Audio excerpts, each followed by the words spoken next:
Alright guys, Milan have just beaten Tottenham by a goal to nil, and I think Milan did well in this game because there was never any point at which you felt as though Tottenham were in control in this game, and Milan, yeah, they kept control of the game. There was never any point where the front three that Tottenham have in Kulusevski, Kane and Son caused loads of problems. Tottenham just didn't create many chances. I don't think they had many shots on target. I think there was only a couple, and even they were probably long distance. I think Emerson Royale had one in the first half. And other than that, Tottenham didn't come very close to scoring.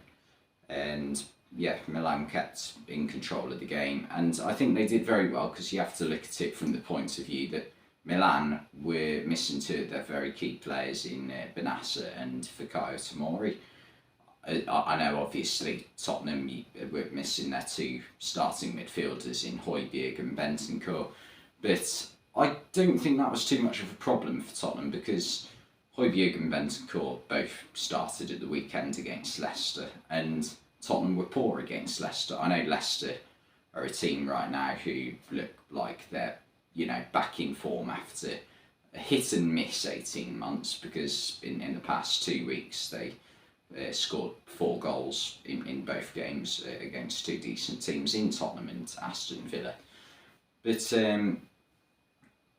Oliver Skipp and Pat Sarr, they both did very well in this game. In fact, I think Sarr in particular, for what was only something like his 6th start or 6th game for Tottenham, I thought he put in an incredible display. In fact, he would be one of my contenders for the man of the match for how well he did play in midfield. And he looks like a very capable player for Tottenham.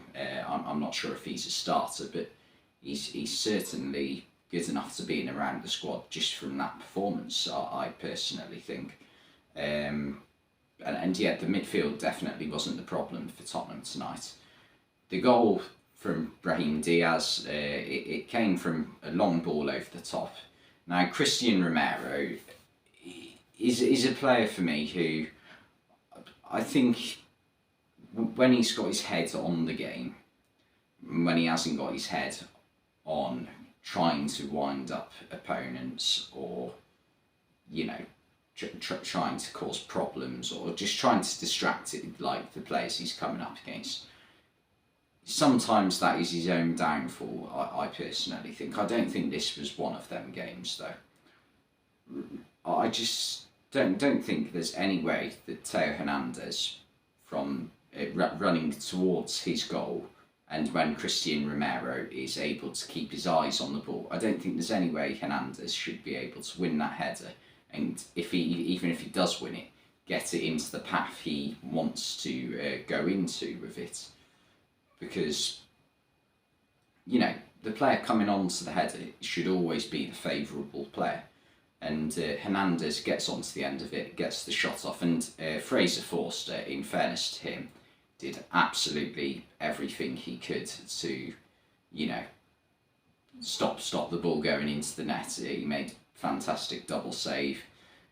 First time denying Hernandez, and even the second time, that there's no way that he should be stopping Brahim Diaz from scoring on his first attempt, but he somehow manages to sort of claw it out. But on Diaz's rebound, there's absolutely nothing nothing Forster can do about it anyway, but no one had picked up Diaz in the Tottenham defence. And yeah, Tottenham's defence just wasn't good enough because Milan didn't, constantly get forward, but it always felt as though whenever they did, they were going to cause a lot of issues for Tottenham, especially when players like Rafael Leao, Theo Hernandez, and even Giroud. I know he's not the quickest, but he can pick up uses intelligence and pick up good positions within the 18-yard box, and yeah, he created a couple of chances. I think the best opportunity was when Charles de Ketelaere came off the bench, and he had to score the header that Giroud put on a plate for him. but yeah, Milan. I liked the the style of play, the tactic that they went for. They obviously on paper went for like it was hard to sort of say what formation, but it was at times a 3-4-3, but then also at times like a 3-5-2. It was really hard to work out. I think it was more so a 3-4-3, but you it's sort of like on a string. So when you've got your back five, let's say, including the wingers, the wing backs in Teo Hernandez and Salamakers, but whenever Hernandez went forwards or Salamakers went forwards, the other one would drop back and play as a fullback. So whenever they were attacking, it was almost like a 4-2-4 formation, because the wing back would get that far forwards, and then the winger on that side would push in and make a second forward alongside Giroud. So it was a really interesting tactic to see, and it required a lot of energy and hard work from Salamakers and Hernandez, but it definitely seemed to work. So yeah, that worked really well for Milan. I think they were sort of helped in that regard by coming up, especially on the side of Salamakers, of coming up against a player in Perisic who is still very good, but maybe hasn't quite got the turn of pace that he did once have. So I think that played into their hands a little bit, but I think it was a very interesting idea from Pioli, the Milan manager. And yeah, overall Milan just defended really well.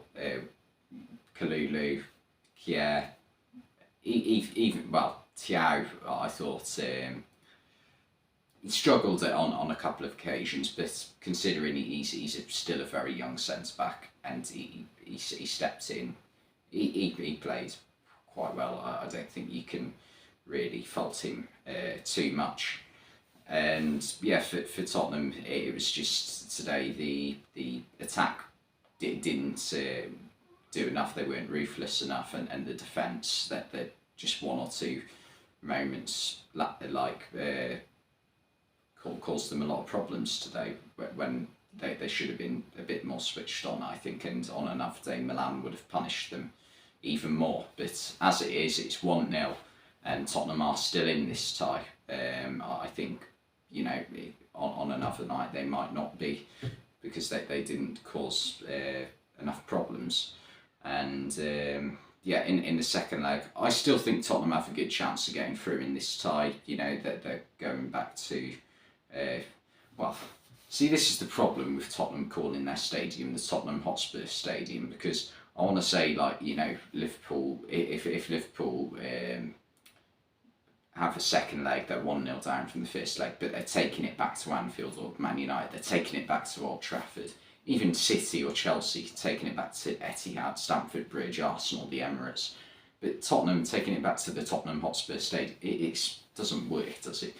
They need to come up with some sort of name. Like White Hart Lane was brilliant, but Tottenham Hotspur Stadium it's not good enough, is it?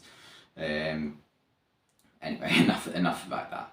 But I don't think it's inconceivable that Tottenham still go through in this tie. Richarlison came on, he caused a couple of problems as well, but I think his signing 60 million, and in return they've had 2 goals in one game, so he's only actually scored in one game this season, and that was a group stage game against Marseille. I think it was the opening night of the Champions League, it may well have been. But that's not good enough, really, is it? 2 goals for someone who's cost 60 million. Although then again, you look at AC Milan, they signed De Ketelaere in summer, and I think I'm right in saying he hasn't scored a goal in 26 appearances or something like that, which isn't a great return at all either. So a couple of bad signings for both teams in the summer. But Milan, these are 2 teams as well that are, sort of struggling in their domestic leagues right now. Milan have dropped a few places. I mean, Napoli are running away with Serie A, we all know that. And Tottenham, it wasn't looking too bad for them. Tottenham, though, seemed to be a team who were just too inconsistent this season, because it always surprises me how high they are up the table, because there haven't been many times this season where they have actually had, a good run of winning games going. So it does surprise me a little bit how high they are in the table. Although, having said that, you look at where Liverpool are, and Liverpool have had a poor season so far.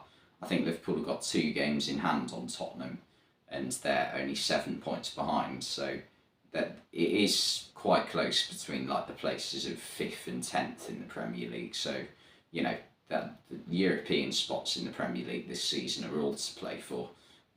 Outside maybe the top 3, I think Arsenal, Man City, and Man United will be the top 3 at the end of the season, unless, I don't know, Man United have some sort of collapse between now and the end of the season. But yeah, Serie A, it's a similar thing. Other than Napoli right at the top of the table, it is, very much all to play for, especially now that Juventus has had all those points deducted, and they're 9th in the table. I think they've won a couple of games recently, but yeah.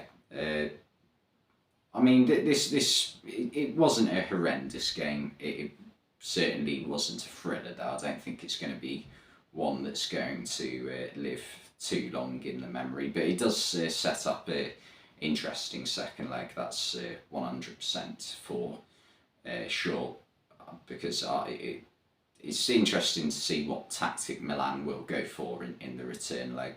Will they, just try and defend their lead, or will they try and add to it? And I think with the pace of Rafael Leao and Theo Hernandez on that left side, as well as more creative or technical players like Giroud and Brahim Diaz as well, it'll be interesting to see what they try and do. But anyway, thanks for watching this video, and I'll see you next time.